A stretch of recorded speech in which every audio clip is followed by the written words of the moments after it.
Okay. Chapter 9, The Blue Ones. Calder and Petra found 3 other paintings of the woman in the yellow jacket.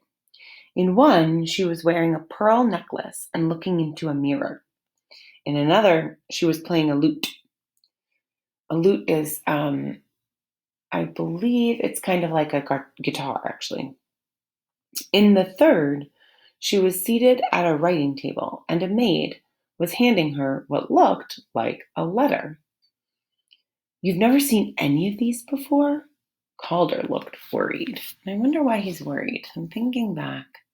I'm remembering that Petra had a dream of this woman, and she dressed up as her on Halloween. And then Calder recognized that she was the woman from many of Vermeer's paintings. So it'd be kind of strange if if Petra had never seen these pictures, but she was dreaming of this woman somehow. Never. Petra had taken off one of her earrings and was rolling it around on the floor. So how did you dream about something you didn't know existed? I wonder, Petra said slowly, if paintings that float into your mind on their own are kind of like flying frogs or disappearing people. You mean your dream might be part of something bigger? Calder jumped up and got a piece of paper and a pencil. He handed them to Petra. Maybe we should start keeping a record of unexplained stuff. Petra ducked her head happily over the paper. Fine. She began with Charles Fort, chief questioner, philosopher, guide.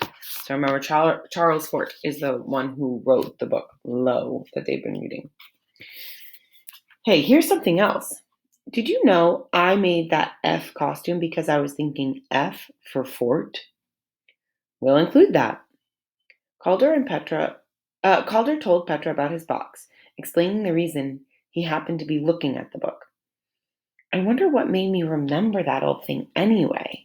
If it hadn't popped into my mind, I wouldn't have recognized the geographer and Mrs. Sharp's, and then I would never have read about Vermeer or recognized your costume. It's Miss Hussey's fault, Petra said, delighted. It all started with her finding some art assignment. We found it all right. They spent the next 10 minutes trying to figure out what happened when. Petra wrote 1. Calder writes about box with geographer on it the same day that Petra finds Low, writes about it, then dreams about women. 2. Calder and Petra have lunch, talk about Fort. 3. Calder visits Mrs. Sharp and sees geographer, hears about Vermeer. 4. Calder takes book out of library. 5. Petra and Calder make costumes. Petra thinks about Vermeer. Calder thinks about Charles Fort. Halloween. Calder recognizes Petra's costume. Calder was flipping back and forth in the book. This doesn't tell you too much about Vermeer's life. Do you think we should do some research? I've been wondering if there's some kind of secret code that no one's ever noticed before. I mean, why so many pearls and pens and button thingies? Good thinking, Petra grinned. And maybe there's some other crazy connection with Charles Fort, Calder went on. Some facts we might be missing. We could look in the high school library tomorrow. Great. Calder stood up and reached into his pocket. He stirred the pentomino pieces around and pulled one out. V for Vermeer. He smiled in a distracted way at Petra, who looked puzzled. A 1 in 12 chance? Think it's coincidence? On the way to school the next morning, Petra asked Calder about the V for Vermeer business. I told you about the woman. Now you can tell me about these pentominos. And don't say they're just for making rectangles. They help me figure things out, began Calder. He looked sideways at Petra. Promise you won't laugh?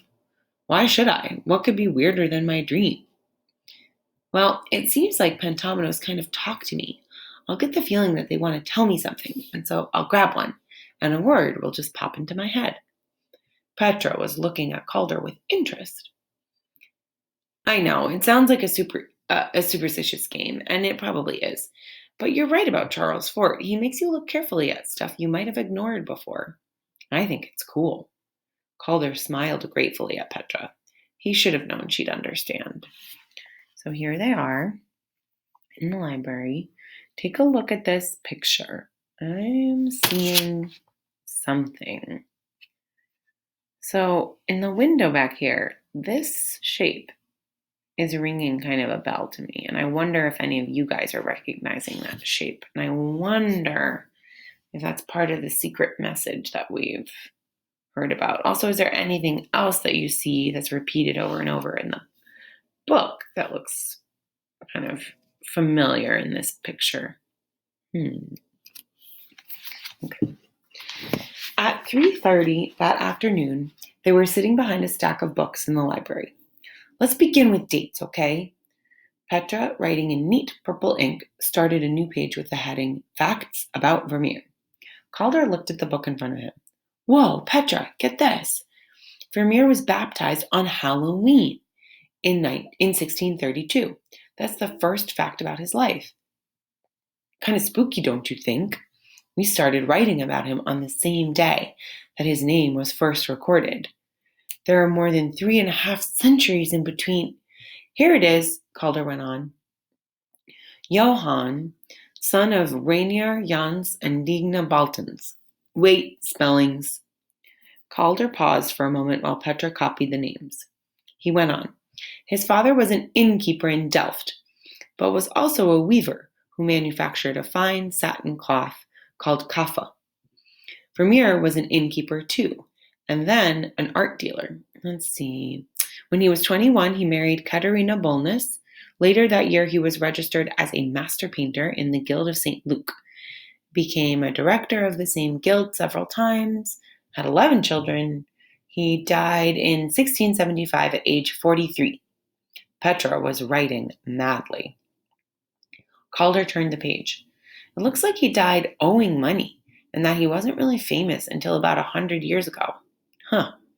He's mysterious. I mean, everything about his life is. There aren't any records of how he got started or of what money his family lived on. Historians don't know where he worked or who the women and men in his paintings were, whether they were friends or family or what. I read that before. Almost nothing at all is known about him as a person. Calder looked up. That's so strange, don't you think? I wonder if someone destroyed his notebooks or letters. Petra glanced at Calder. It does seem suspicious. And sad, don't you think? These magical scenes that no one will ever know more about. Calder was reading again. You know what else? He only signed some of his paintings. I wonder why. Calder turned the page. I'd never have done that, he muttered under his breath. Let's find out more about the painting in your dream, he went on. Here it is, a lady writing, and it's in the National Gallery of Art in Washington, D.C. The thing she's wearing is a morning jacket, and it has white fur around the collar and sleeves. Those big earrings are either some kind of fancy glass or pearls. Can you believe it? The oyster that made those would have had to have been the size of a football. That's a quill pen, of course.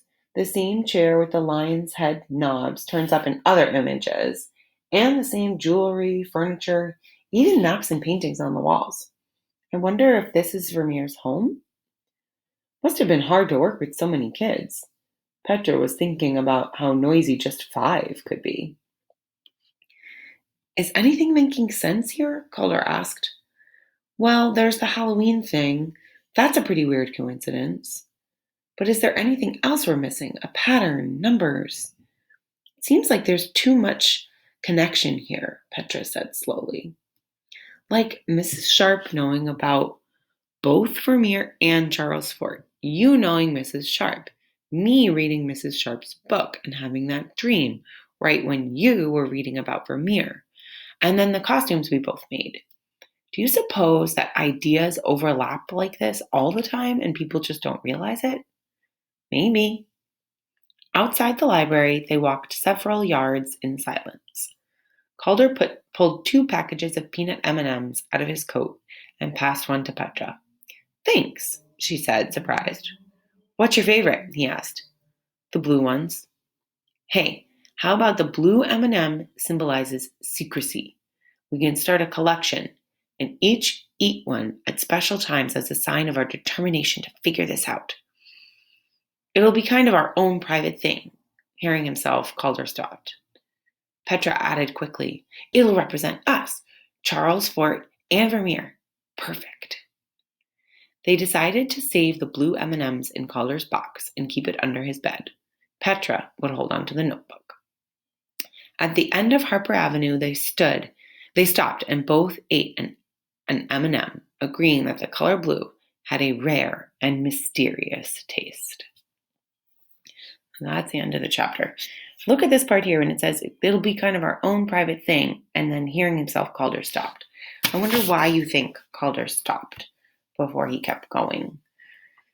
And then it sounds like Petra added quickly. She just finished his sentence really quickly.